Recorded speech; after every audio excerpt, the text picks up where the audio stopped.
கர்த்தருடைய பரிசுத்த நாமத்துக்கு மகிமையுண்டாவதாக. இந்த தலைப்பு மிகவும் ஒரு முக்கியமான ஒரு தலைப்பாக நான் கருதுகிறேன். ஏனென்றால் நம்மில் அநேகருக்கு தெரிவதில்லை, தேவன் நம்மை ஏன் தேடி கண்டுபிடித்தார், நம்மை ஏன் பிடித்தார், எந்த நோக்கத்துக்காக பிடித்தார் என்பதை கண்டுபிடிக்க முடிவதில்லை. குறைப்பிரசவத்தில் பிறந்து 40 நாட்கள் இன்குபேட்டரில் இருந்த எனக்கே அதை தெரிந்து கொள்வதற்கு 60 வருடங்கள் ஆயிற்று. அதற்கப்புறம்தான் நான் எபிரேய மொழியை கற்க ஆரம்பித்தேன். அதற்கு பிறகு இதை சொல்லிக் கொடுப்பது, இதை மற்றும் மூல பாஷையிலே இருக்கிற அதிசயங்களை இன்னும் ஆழமான காரியங்களை மக்களுக்கு எடுத்துரைப்பது தான் என்னுடைய காலிங் என்று நான் புரிந்து கொண்டேன். உங்களுடைய காலிங்கையும் உங்களுடைய அழைப்பையும் நீங்கள் அறிந்து கொள்ள வேண்டும், அதுதான் முக்கியம். இது அறிந்து கொள்வதற்கு எப்படிப்பட்ட வகைகளை ஆண்டவர் வைத்திருக்கிறார் என்பதைத்தான் இன்று நாம் பார்க்க போகிறோம். எபிரேயத்திலே இதை கெரியா கெவோஹா, அதாவது ஹை காலிங் என்று அழைப்பார்கள். இதனுடைய ரூட் வேர்டு என்றால், இந்த ரூட் வேர்டை வைத்து ஒரு பஞ்சாகமத்தில், அதாவது முதல் 5 ஆகமமாகிய தோராவில் மூன்றாவது புத்தகம் லேவியர் ஆகமம் வயிக்ரா என்று இருக்கிறது. அந்த வார்த்தை என்றால் அதனுடைய மூல வார்த்தை ரூட் வேர்டு என்னவென்றால் கரா என்பதாகும். இதில் பார்த்தால் கரா என்பதற்கு அநேக அர்த்தங்கள் இருக்கிறது.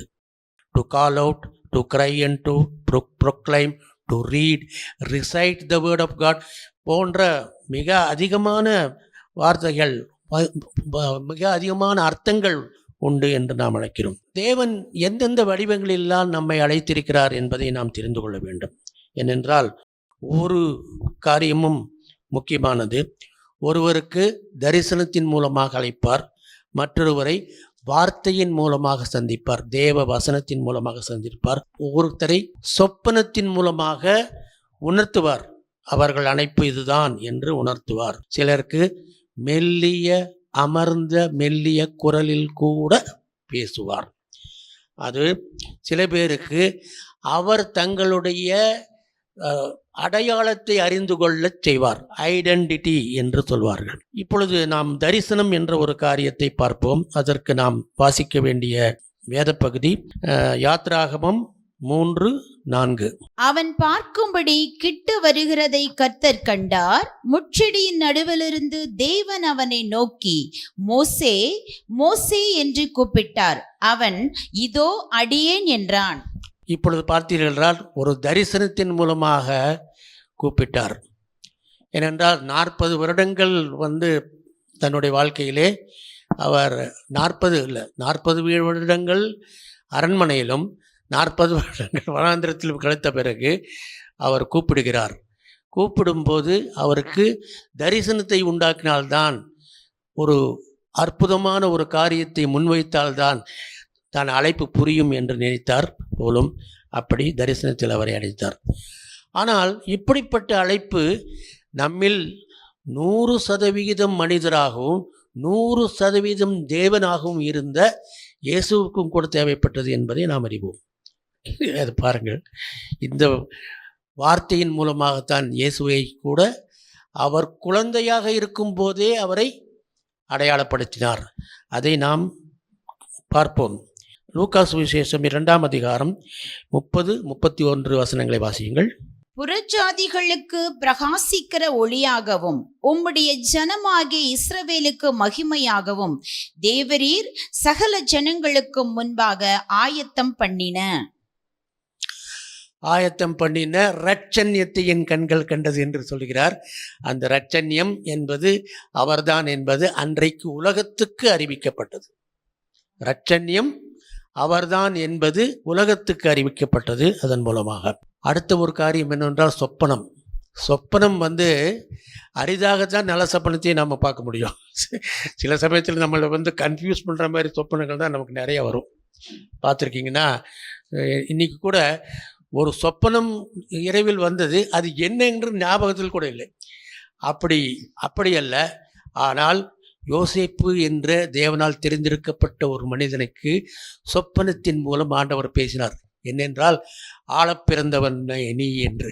என்றால் ஆழப்பிறந்தவன் மட்டுமல்ல, உன்னுடைய சகோதரர்களை பராமரிக்கப் போகிறவன் நீ என்றும் சொன்னார். அந்த சொப்பனத்தை பார்ப்போமா? ஆதியாகமம் 37 அதிகாரம் 6-7 வசனங்கள். அவன் அவர்களை நோக்கி, நான் கண்ட சொப்பனத்தை கேளுங்கள். நாம் வயலில் அறுத்த அரிகளை கட்டி கொண்டிருந்தோம். அப்பொழுது என்னுடைய அரிக்கட்டு நிமிர்ந்திருந்தது. உங்கள் அரிக்கட்டுகள் என் அரிக்கட்டை சுற்றி வணங்கி நின்றது என்றான். சரி, இந்த சொப்பனம் எங்கே நிறைவேறியது என்றால், அவன் போய் இஸ்ரவேல் தேசத்தில் இருந்து எகிப்துக்கு கொண்டு செல்லப்பட்டது. யாருக்காக? அந்த தேசத்தில் உண்டாக கூடிய பஞ்சத்துக்கு அருமருந்தாக மருந்து பொருட்களோடு கூட சேர்ந்து அவன் கொண்டு செல்லப்பட்டான். மருந்து பொருட்களோடு சேர்ந்து கொண்டு செல்லப்பட்டான். அப்படிப்பட்ட தான் கண்ட சொப்பனம் தனக்கே நிறைவேறியது எப்பவென்றால், எல்லாரும் கானான் தேசத்திலே பஞ்சத்தில் அடிபட்டு அவர சகோதரர்கள் எல்லாரும் வந்து அவனுக்கு முன்பு பணிந்து கொண்ட போதுதான் அவன் முதலில் அரிக்கட்டுகளை பார்த்து கண்ட சொப்பனம் நிறைவேறியதாக உணர்ந்து கொண்டான். ரைட். சில பேரிடம் நிச்சயமாக கூப்பிடவே வேண்டும், மெல்லிய குரலில் கூப்பிட வேண்டும். நான் இந்த தேவனுடைய சத்தத்தை கேட்போம், அப்பொழுதுதான் நான் அழைப்பை உணர்ந்து கொள்வேன் என்று சொல்கிறவர்கள் அநேகர் உண்டு. அவர் என்கிட்ட பேசவே மாட்டேங்கிறாரு, ஒரு பேச்சையாவது நான் கேட்கணும் அப்படின்னு சொல்லி. ஆனால் இந்த ஒரு நல்ல ஒரு காரியம் யாருக்கு வைத்தது? சாமுவேலுக்கு வைத்தது. சாமுவேலே என்று கூப்பிட்டார். வாசியுங்கள். 1 சாமுவேல் 3:10. அப்பொழுது கர்த்தர் வந்து நின்று முன்போல சாமுவேலே என்று கூப்பிட்டார். அதற்கு சாமுவேல், சொல்லும், அடியேன் கேட்கிறேன் என்றான். பார்த்தீங்களா, அழைப்பு அங்கேயே ஸ்டார்ட் ஆயிடுச்சு. அதுக்கப்புறம் அவர் ஒரு பெரிய தீர்க்கதரிசியாக மாறுகிறார். ரைட். இப்போ நாம் என்ன செய்யணும்னா, தாவீதுக்கு வந்து சவுலே வந்து தாவீதை அடையாளப்படுத்துகிற மாதிரி ஆகுது பாருங்க. எதிரியே என்ன, ஒரு தாவீது எப்படிப்பட்டவன், அவனுக்கு தேவனுடைய கிருபை தேவனுடைய தயவு இருக்கிறது என்பதை உணர்த்தும்படியான ஒரு நிகழ்வு ஏற்படுகிறது. அதையும் வாசியுங்கள். 1 சாமுவேல் 16:22 வசனம். சவுல் ஈசாயினிடத்தில் ஆள் அனுப்பி, தாவீது எனக்கு முன்பாக நிற்கட்டும், என் கண்களில் அவனுக்கு தயவு கிடைத்தது என்று சொன்னான். முதலாவது ராஜாவின் கண்களில் தயவு, அதற்கப்புறம் தேவனுடைய கண்களில் தயவு, அதற்கப்புறம் ராஜாவை ரீப்ளேஸ் பண்ற மாதிரி ஆயிட்டார். அதாவது அழைப்புக்கு பிறகு நாம் எப்படி இருக்க வேண்டும்? அந்த அழைப்பிலே தரித்தவர்களாக தேவனுக்கு உண்மையுள்ளவர்களாக இருக்க வேண்டும். எபிரேயர் 2:3 வாசியுங்கள். மோசே தேவனுடைய வீட்டில் எங்கும் உண்மை உள்ளவனாய் இருந்தது போல இவரும் தம்மை ஏற்படுத்தினவருக்கு உண்மை உள்ளவராய் இருக்கிறார். யாரை பத்தி சொல்றாங்க? இது இயேசு கிறிஸ்துவை பற்றி தான் சொல்றாங்க. மோசே எப்படி உண்மையாக இருந்தாரோ, அவரும் அனுப்பிய பிதாவுக்கு அவர் உண்மை உள்ளவராக இருந்தார். உண்மை என்கிறது ரொம்ப முக்கியமான விஷயங்க. நிறைய நேரத்தில் வந்து நம்மளுடைய வேடம் சில சமயத்தில் கலைக்கப்பட்டு பொய் வேடம் என்று தெரிந்து விடுகிறது. அதனால் உண்மை என்பது நிச்சயமாக அழைக்கப்பட்டவர்களுக்கு ஒரு முக்கியமான பண்பாகும். அந்த பண்பு நிச்சயமாக இருக்க வேண்டும், உண்மை இருக்க வேண்டும். நம்முடைய பேச்சிலும் சரி, செயலிலும் சரி, நம்மளுடைய எண்ணங்களிலும் உண்மை இருக்க வேண்டும். பேச்சில் உண்மை இருக்கும், எண்ணங்களில் சில சமயத்தில் உண்மை இருப்பது ரொம்ப கடினமான காரியம். ஏனென்றால் எண்ணங்களிலும் தூய்மையாக இருக்க வேண்டியவென்றால் நிச்சயமாக ஆண்டவருடைய பரிசுத்த ஆவியை நாம் பெற வேண்டும், அவரால் வழி நடத்தப்பட வேண்டும் என்பது முக்கியம். அதுக்கப்புறம் நம்ம வந்து உண்மையாகவும் இருக்கிறோம், எல்லாமே இருக்கிறோம். அதுக்கப்புறம் வளர்ச்சி அடையாமல் இருந்தால் எப்படி? அதையும் தான் சொல்கிறாரு. எபிரேயர் 5:12 வாசிங்க. இது ரொம்ப முக்கியமான வசனம். காலத்தை பார்த்தால் போதகராய் இருக்க வேண்டிய உங்களுக்கு தேவனுடைய வாக்கியங்களின் மூல உபதேசங்களை மறுபடியும் உபதேசிக்க வேண்டியதாய் இருக்கிறது. நீங்கள் பலமான ஆகாரத்தை அல்ல, பாலை உண்ணத்தக்கவர்களானீர்கள். எப்பவுமே பாலையே குடிச்சிட்டு இருந்தால் குழந்தை வளரவே வளராது. அதுக்காக என்ன செய்வாங்க எபிரேயர்கள்? என்ன செய்வாங்க? முதலாவது திட உணவை அப்படியே எடுத்து பருப்பு சாதத்தை ஊட்டிட மாட்டாங்க. யூதர்கள் எப்படி செய்கிறாங்கன்னு பார்ப்பாங்க. அதாவது கொஞ்சம் லிக்விடாகவும் கொஞ்சம் திடமாகவும் இருக்கக்கூடிய தேனை முதலாவது கொடுக்குறார்கள். அது ஹனுக்கா என்ற ஒரு காரியம். அதையும் கூட நம்ம அநேக சமயத்தில் நம்ம பாஸ்டர் அவர்கள் சொல்ல கேட்டிருக்கிறோம். அந்த திட உணவை சாப்பிட வேண்டியது எதற்காக? நிச்சயமாக ஆவிக்குரிய ரீதியில் வளர்வதற்காக. சரி, வளர் வந்த பிறகு நம்மளுடைய செயல்பாடுகள் எப்படி இருக்க வேண்டும்? எல்லாருக்கும் வெளியரங்கமாகவும் இருக்க வேண்டும். சரி, அதை பற்றி பார்ப்போம். கடைசி புத்தகம் வெளிப்படுத்தின விசேஷம் 15ஆம் அதிகாரம் 4வது வசனம். கர்த்தாவே, யார் உமக்கு பயப்படாமலும் உமது நாமத்தை மகிமைப்படுத்தாமலும் இருக்கலாம்? தேவரீர் ஒருவரே பரிசுத்தர். எல்லா ஜாதிகளும் வந்து உமக்கு முன்பாக தொழுது கொள்வார்கள். உம்முடைய நீதியான செயல்கள் வெளியரங்கமாயின என்றார்கள். இது பார்த்தீங்கன்னா நம்முடைய செயல்கள் வெளியரங்கமாக இருக்கணும். உள்ள ஒன்று செய்து வெளியே ஒன்று செய்தோம் என்றால் நிச்சயமாக அது ஆவிக்குரிய வாழ்க்கை ஆகவே ஆகாது. உள்ள ஒரு செயலும் வெளி ஒரு செயலும் நிச்சயமாக தவிர்க்கப்பட வேண்டிய ஒன்று. அதுவும் நிச்சயமாக தேவனுடைய அழைப்பை பெற்று அவருடைய வார்த்தையையும் எடுத்து செல்கின்ற நம்மை போன்றவர்களுக்கு நிச்சயமாக அந்த எல்லாருக்குமே 2 வாழ்க்கை இருக்கக்கூடாது, கண்டிப்பாக இருக்கக்கூடாது. விசுவாசிக்கிறவர்கள் அத்தனை பேருக்கும் வெளியரங்கமாக இருக்க வேண்டும். பாஸ்டர் அடிக்கடி சொல்வார்கள், நீங்கள் பப்ளிக்கா ப்ரேயர் பண்றீங்க, பிரைவேட்டா வாழ்கிறீங்க. அதை விட நீங்கள் பிரைவேட்டா ப்ரேயர் பண்ணி உங்களுடைய வாழ்க்கையை பப்ளிக்காக மாற்றுங்க.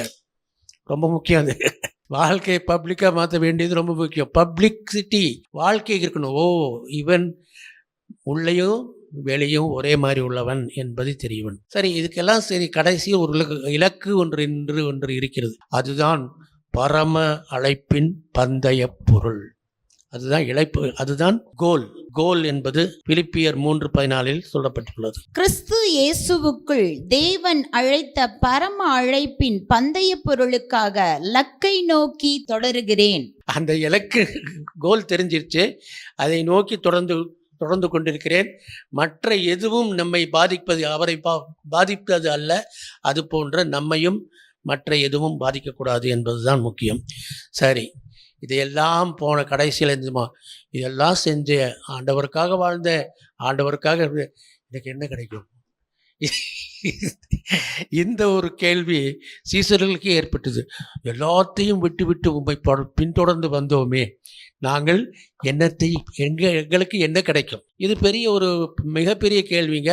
என்ன கிடைக்கும் என்பது நமக்கு காரியம் அல்ல.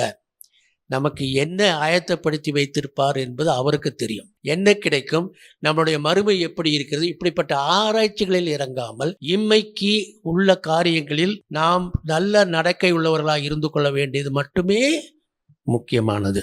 நல்ல வாசியுங்கள். 1 கொரிந்தியர் 2:9. எழுதியிருக்கிறபடி தேவன் தம்மில் அன்பு கூறுகிறவர்களுக்கு ஆயத்தம் பண்ணினவைகளை கண் காணவும் இல்லை, காது கேட்கவும் இல்லை, அவைகள் மனுஷருடைய இருதயத்தில் தோன்றவும் இல்லை. ஆனாலும் அடுத்த ஒரு வசனத்தில் சொல்றாரு பாருங்க, அது எதுக்கு ஒப்பானதல்லன்னு சொன்னா, இந்த இம்மைக்குரிய வாழ்க்கையில நாம் படுகிற பாடுகளுக்கு நிச்சயமாக அது ஒப்பானதல்லன்னு சொல்றார். பாடுகளுக்கு நிச்சயமாக ஒப்பானது சொல்றார். ரோமர் 8:18 வாசிங்க. ஆதலால் இக்காலத்து பாடுகள் இனி நம்மிடத்தில் வெளிப்படும் மகிமைக்கு ஒப்பிடத்தக்கவைகள் அல்லவென்று எண்ணுகிறேன். இது எண்ணம் தான். இந்த எண்ணம் நிறைவேறக்கூடிய எண்ணம். அதாவது இந்த உலகத்தில் நம் பாடுகளை அடைகிறோம். ஆனால் அது ஒரு நம்மளுக்கு மகிமையான ஒரு காரியத்துக்கு நம்மை கொண்டு செல்ல போகிறது என்பதை நாம் விசுவாசிப்போம்.